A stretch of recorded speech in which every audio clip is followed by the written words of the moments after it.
Bonjour à tous, j'aimerais par cette vidéo commencer une série d'études au sujet des 7 paroles que le Seigneur Jésus a prononcées depuis le bois de la croix. On commence tout de suite avec la première parole. Sans plus tarder, prenons l'évangile de Luc au chapitre 23 et au verset 33. Nous lisons « Lorsqu'ils furent arrivés au lieu appelé Crâne, ils le crucifièrent là, ainsi que les 2 malfaiteurs, l'un à droite, l'autre à gauche. Jésus dit « Père, pardonne-leur, car ils ne savent ce qu'ils font. » Ils se partagèrent ses vêtements en tirant au sort. Le peuple se tenait là et regardait. Les magistrats se moquaient de Jésus, disant « Il a sauvé les autres, qu'il se sauve lui-même, s'il est le Christ, l'élu de Dieu. » Les soldats aussi se moquaient de lui. S'approchant et lui présentant du vinaigre, ils disaient « Si tu es le roi des Juifs, sauve-toi toi-même. » Amen.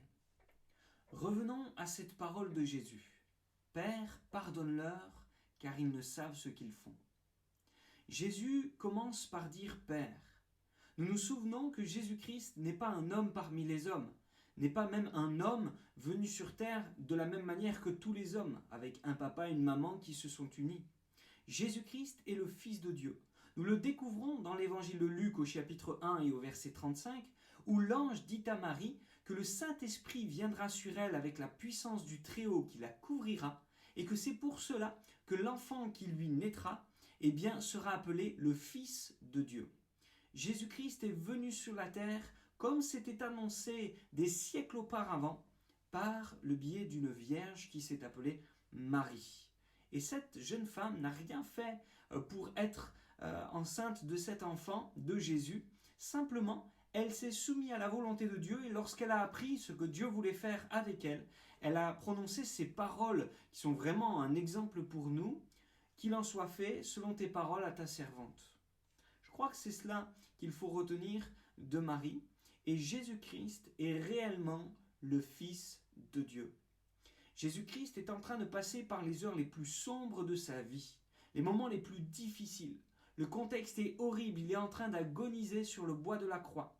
Et dans sa solitude, alors que les disciples l'ont abandonné, alors que les hommes se liguent contre lui, Jésus-Christ se tourne vers le Père et il invoque celui qui est là et qui peut l'entendre. Il dit « Père ». De la même manière, nous peut-être qui passons par un temps horrible, difficile, peut-être que vous passez par un temps de deuil, un temps de mort, un temps de maladie, peu importe ce que vous traversez, rappelez-vous qu'il y a dans le ciel un Père qui peut vous répondre. Jésus n'a pas invoqué Joseph, son père selon la terre. Jésus a appelé son Père dans le ciel. Si nous ne sommes pas égaux dans notre vie quant au fait d'avoir un Père qui est là pour veiller sur nous sur cette terre, nous avons tous accès à quelqu'un dans le ciel qui veut être notre Père, celui sur qui nous pouvons compter, qui sera avec nous dans les moments les plus difficiles. Deuxièmement, Jésus va dire « Pardonne-leur ». Essayons de nous concentrer un petit peu sur ce qu'on est en train de faire à Jésus. Des hommes viennent de se moquer de lui, de mettre en scène des choses comme sa royauté. On lui a mis un sceptre, un roseau en guise de sceptre dans la main. On l'a couvert avec une cape et on s'est mis à genoux devant lui en disant « Ô roi des Juifs !» en se moquant de lui. On lui a mis des gifles qu'on a appelées des soufflets. On l'a craché sur lui. On a pris ce même roseau, on a couvert sa tête d'un sac et on a tapé sur sa tête alors qu'il y avait une couronne d'épines en guise de couronne qui enfonçait dans son crâne et qui faisait saigner son visage. Il a été complètement méprisé. Tout cela, ça a été fait injustement. Toute une manigance a été faite pour qu'il soit condamné injustement. Il dérangeait, donc on voulait l'éliminer. Il a été trahi par Judas, il a été vendu pour 30 pièces d'argent, le prix d'une esclave. Il a été vraiment méprisé, alors qu'il agonise sur le chemin avant la croix, maintenant qu'il est crucifié, alors que ses mains sont percées, alors que son front est couronné d'épines, alors que ses pieds aussi sont percés, alors que le souffle commence à lui manquer, qu'il se passe les souffrances de la croix. Jésus-Christ voit des gens passer devant lui, il y a une foule qui le regarde comme si c'était un spectacle. On vient de le lire, la foule est là et regarde. Il y a les magistrats qui se moquent de lui et qui le narguent depuis le bas de la croix. Il y a aussi les soldats qui se partagent ses vêtements et qui là aussi se moquent de lui. La Bible déclare qu'il y a aussi 2 brigands, un à sa droite, un à sa gauche. Dans un des évangiles, on lit que les deux l'injurient et se moquent de lui et l'insultent. Et c'est qu'un peu plus tard que l'un d'eux va changer d'avis, va rentrer en lui-même, va réfléchir. Mais à un moment, au début, les deux se moquent de lui. Et dans ce contexte, Jésus arrive à dire cette parole: Père, pardonne-leur. Je viens de dire qu'on peut invoquer le Père et qu'il ne nous abandonne pas dans les moments difficiles. Mais là, Jésus ne va pas dire Père, viens à mon secours. Père, épargne-moi la croix. Père, réponds à mon besoin. Jésus va invoquer le Père pour demander le pardon de ses bourreaux. Quel exemple? Dans Matthieu au chapitre 6, c'est Jésus qui enseigne à pardonner à ceux qui nous ont offensés, afin que le Père céleste nous pardonne à nous aussi nos offenses. Et ce qui est remarquable chez Jésus, c'est que tout ce qu'il enseigne, il le pratique lui-même. Lorsqu'il va vers Jean le Baptiste pour se faire baptiser, Jean lui dit, mais écoute, c'est pas à moi de te baptiser, c'est à toi plutôt de me baptiser. Et Jésus va lui répondre, il faut que nous fassions ce qui est juste. Quand Jésus déclare des choses, quand il les enseigne, il est toujours le premier à les mettre en pratique et à se les appliquer à lui-même. Et si Jésus donne cette parole qui peut être très difficile et très compliquée à mettre en place, pardonnez à ceux qui vous ont offensés, c'est qu'il nous donne aussi l'exemple le plus puissant qu'on n'aurait jamais pu avoir, alors qu'on le torture et qu'on le tue, injustement, il passe dans la pire des condamnations qu'on pouvait vivre à l'époque. Il va invoquer, prier, non pas pour lui, mais pour le pardon de ses bourreaux. Et peut-être que tu es dans cette situation où tu as du mal à pardonner à quelqu'un. Peut-être qu'on t'a fait souffrir. Peut-être que tu souffres encore. Que tu es handicapé dans ta vie à cause de tellement de souvenirs, de choses qu'on t'a fait, de choses qu'on t'a dites, de méchanceté qu'on a prononcées ou de gestes méchants qu'on a posés sur toi, de gestes odieux, de gestes de péché, d'horreur qu'on a fait sur toi, et que ton cœur est comme dans une souffrance qui se finit jamais, et cette incapacité pour toi de pardonner. J'ai pas envie de te dire hey, il faut que tu pardonnes. J'ai envie de te parler plutôt du pardon miraculeux que Jésus est capable de t'accorder et de te donner d'avoir. Je ne te parle pas d'un pardon logique. Je ne te parle pas d'un pardon lorsqu'on vient te demander pardon. Je te parle d'un pardon que tu obtiens directement de Dieu parce qu'il est celui qui est l'auteur du pardon lui-même. Le pardon le plus fort. Et si tu es dans cette situation où tu as du mal à pardonner, il y a comme un poison dans ta vie, ce non-pardon que tu as, cette amertume, cette colère, cette envie de vengeance, j'aimerais te dire, ne garde pas ce poison en toi. Adresse-toi à Jésus qui est celui qui est capable d'accorder, d'invoquer le pardon sur tous les hommes. Et tu verras que si jamais tu vis ce pardon, ta vie va changer tout entière. Ta vie va changer puisque ton cœur va être guéri, ton cœur va être soigné. Tu vas plus ressasser les choses jour après jour, nuit après nuit. Tu seras même plus dans la crainte. Jésus sera venu guérir ton cœur. J'ai eu des entretiens en tant que pasteur où des personnes m'ont partagé des souffrances, je vous passe les détails, je ne veux même pas rentrer dedans, mais des souffrances qu'ils avaient vécues avec des personnes qui leur avaient fait du mal.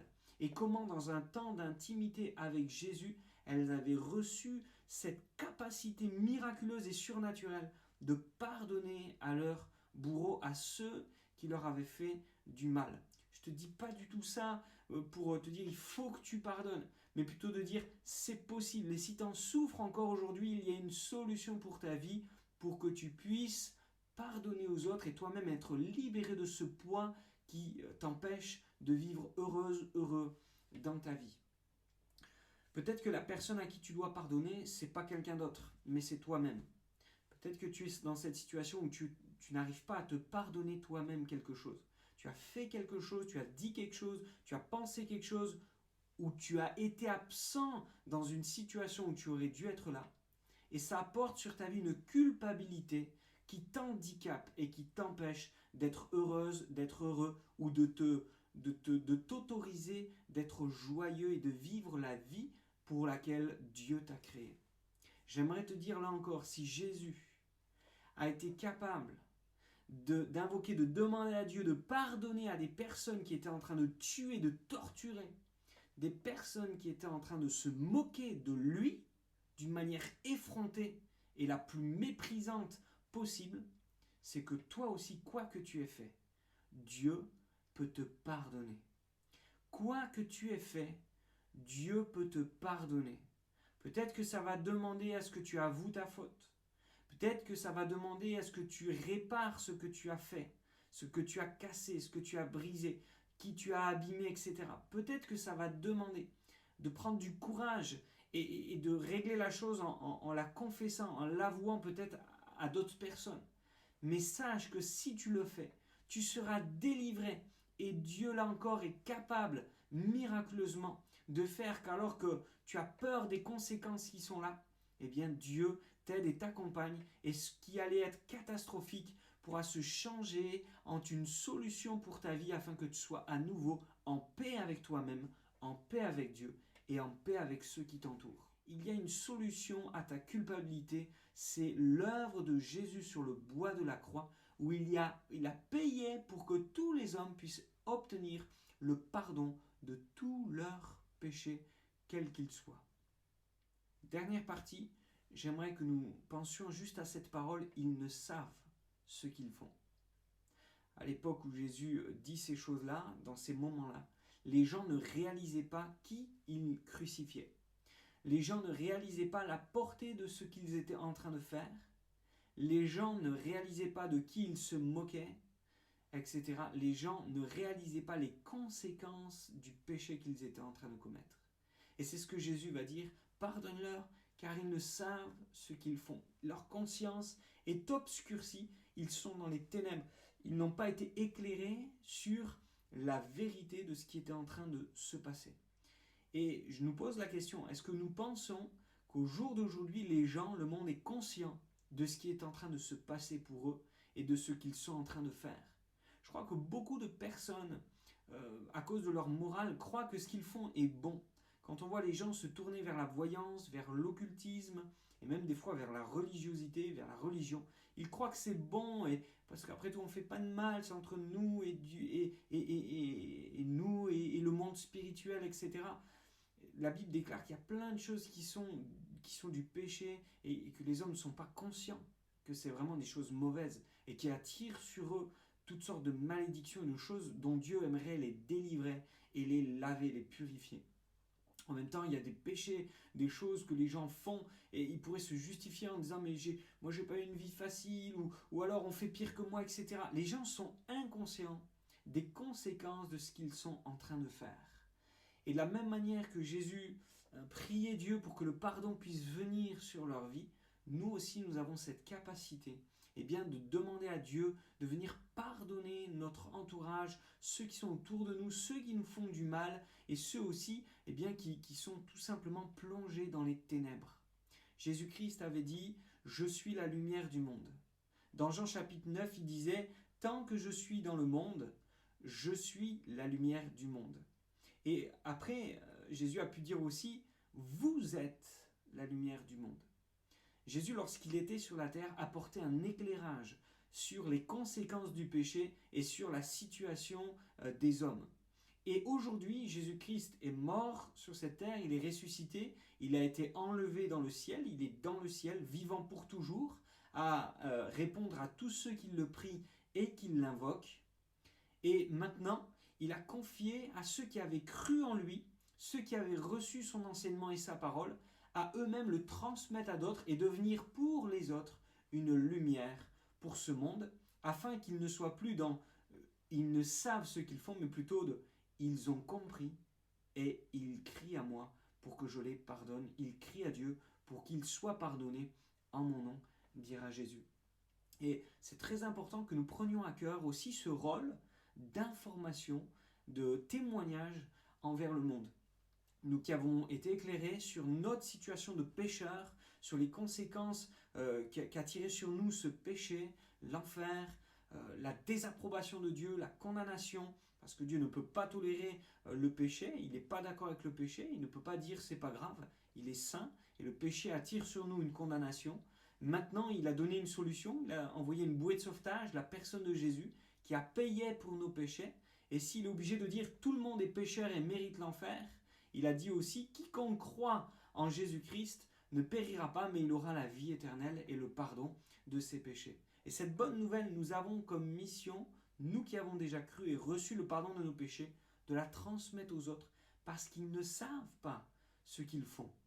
Et est-ce que ce rôle, on veut le prendre à cœur?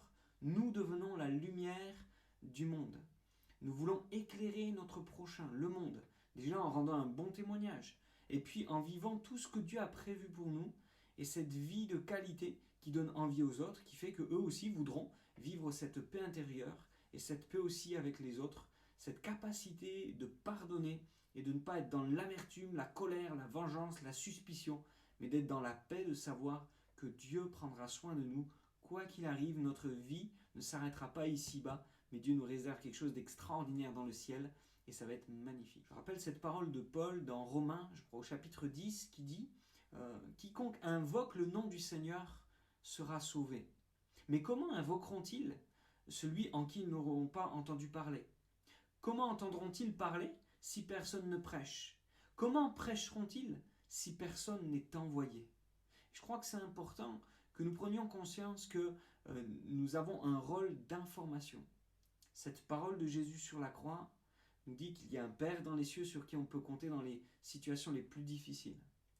Que si Jésus a été capable de pardonner à ses bourreaux, nous aussi nous pouvons recevoir cette capacité de pardonner si on nous a fait du mal afin d'être délivrés de ce poison de l'amertume, de la colère, du non-pardon et de la vengeance.